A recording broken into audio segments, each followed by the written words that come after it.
kimtsa domin an san nishadinku to yi kenan a gabta.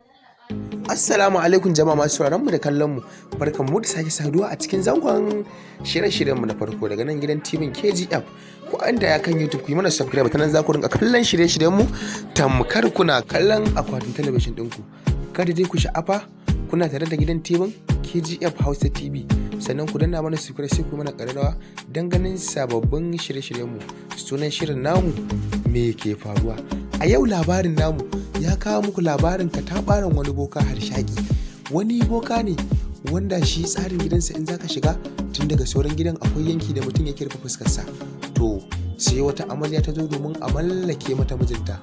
Bacin ta rufe fuskarta ta zauna a gaban bokan nan, sai shi ma angon ya zo domin a mallake mai matar tasa. Amma duk da haka ba su gane juna ba.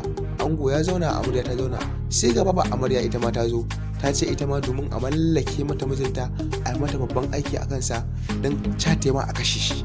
Ashe shi fa wannan mai bada magani shi ne fa mijin shi ma wannan matar baba amarya kenan. Sai boka ya ce to duk ku buɗe fuskokinku. Tabdijan ƙara ƙaƙa. A yayin da suka buɗe fuskokinsu, shi ma wannan kataɓaran boka sai ya buɗe fuskarsa.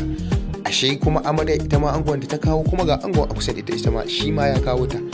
Ashe shi ita kuma wannan wacce ta kawo mijinta, ashe bokan ma shi ne mijinta, wato baban amarya. Tabdizan rikita ka ji wani abun kunya, ko da yake ma adin layinsa daya don matsafa ne wanda babu wani abun kunya.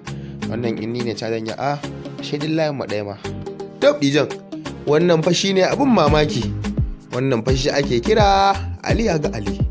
To Allah ka kiyashe mu. Duka anan za mu karkare shirin namu. A madadin ni dan uwa abokin aiki, ni Yusuf Jamilu kwamandan waka, nake cewa assalamu alaikum. Sai ku tara a shiri na gaba don ganin kuma wani labari za mu kawo muku. Na gode kuma dalla. Kada dai ku sha'afa sunan